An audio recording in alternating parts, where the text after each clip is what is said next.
This video is about memory being a kind of general term for any device that stores data. We're specifically going to be looking at main memory in this video, and we're going to be looking at permanent storage in a future video.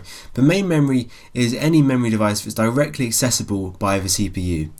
And so this is one of the grey areas in computer science where it varies, people's definitions vary, but usually it's considered to be RAM, ROM and cache. I mean, we're certainly going to be looking at those in this video, but not always, especially cache is often kind of a grey area. Registers aren't main memory. We talked about registers in the CPU video, but they're not main memory. But RAM, ROM and sometimes cache are. But usually when you say main memory, you're just referring to RAM, or memory on its own is often just referring to RAM. And certainly I often use that in my context. And a bit like if you say processor, you're kind of associating it with the CPU, even though you might be talking about a graphics card processor, for example. So it's kind of like that. Memory is a bit of a vague term sometimes.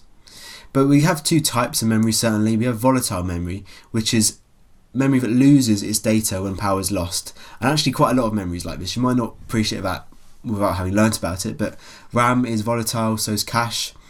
Whereas non-volatile memory keeps its data when power is lost. ROM is non-volatile, a hard disk is non-volatile, anything you want to actually permanently keep your data on is non-volatile. Volatile memory is faster than non-volatile memory though.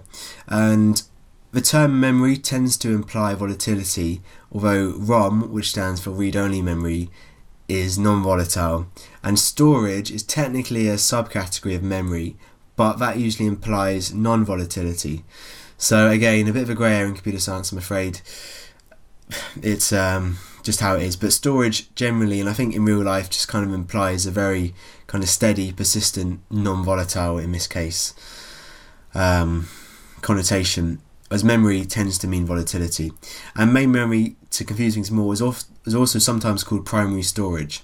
We'll be looking at secondary storage in a future video, which is also non-volatile. Anyway, let's talk about some of these memory technologies. First of all, we have RAM, which comes in sticks. It plugs into your motherboard. You might have a couple of sticks of RAM in your computer. We're talking about 4 gigabytes, 8 gigabytes, 16 gigabytes, so in the region of gigabytes in terms of capacity. And RAM stands for Random Access Memory.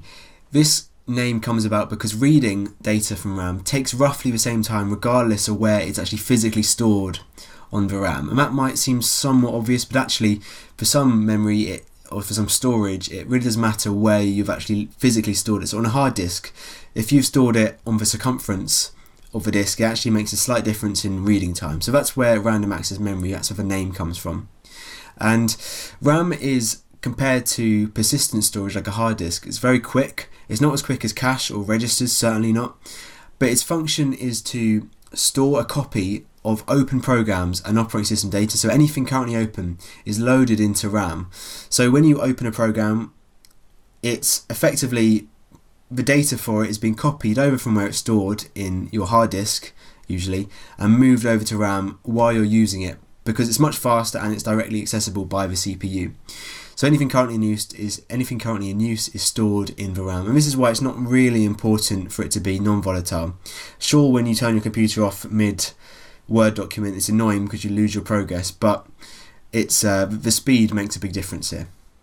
So to emphasise, you lose the data when the power is turned off, so it's volatile. The next memory is ROM, which stands for read-only memory. Make sure you learn what these abbreviations stand for. And ROM comes in the form of a chip that usually is on the motherboard. You'll miss it if you don't know what you're looking for, whereas RAM is very obvious on a motherboard if you've ever opened up a computer. So the name gives away what ROM is all about. It can only be read, so once it's programmed for the first time, the data can't be changed. And this is a very definitive statement. As always, as a caveat, there are some types of ROM that can be changed slowly or with difficulty, but as a general user, you can't just go in and change the data that's stored on ROM, and you wouldn't want to anyway, because it's used in very small amounts to store essential programs, like those needed to be run in order to boot the computer up. These are called bootstrapping programs, by the way, like BIOS. And as I mentioned, the RAM, to execute an instruction, needs to be copied into the RAM. And so the operating system is not the first program that gets run when you start your computer up. The program that gets run first is a program that copies across the instructions, the OS instructions from the memory into the RAM, and this is often stored on a BIOS chip, also on a BIOS, on a piece of ROM. So we tend to store firmware, which is a type of software which is very closely linked to hardware. It helps hardware to work and it doesn't need to be changed, which is why it fits for purpose. So this is very much non-volatile. Data is retained when power is lost, otherwise that would defeat the whole point because you would never be able to get your essential program. It should be said that actually ROM is mostly replaced by flash storage, which is also non-volatile, but ROM is still used in some cases. Cache is a type of memory that stores copies of frequently used data. So, this is because cache is much faster than RAM. I know I said a minute ago that RAM was fast, and it is in comparison to slower storage, but cache is faster than RAM, though it has a much lower capacity.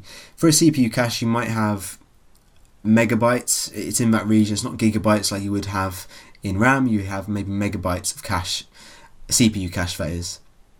And so,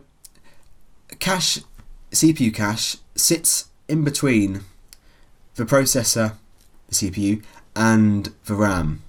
And whenever data is being fetched, it will check the cache to see if the data it was looking for is in there before going to the RAM. If it is in the cache, it will just return it. If it's not in the cache, it will then go on to look in the RAM as well.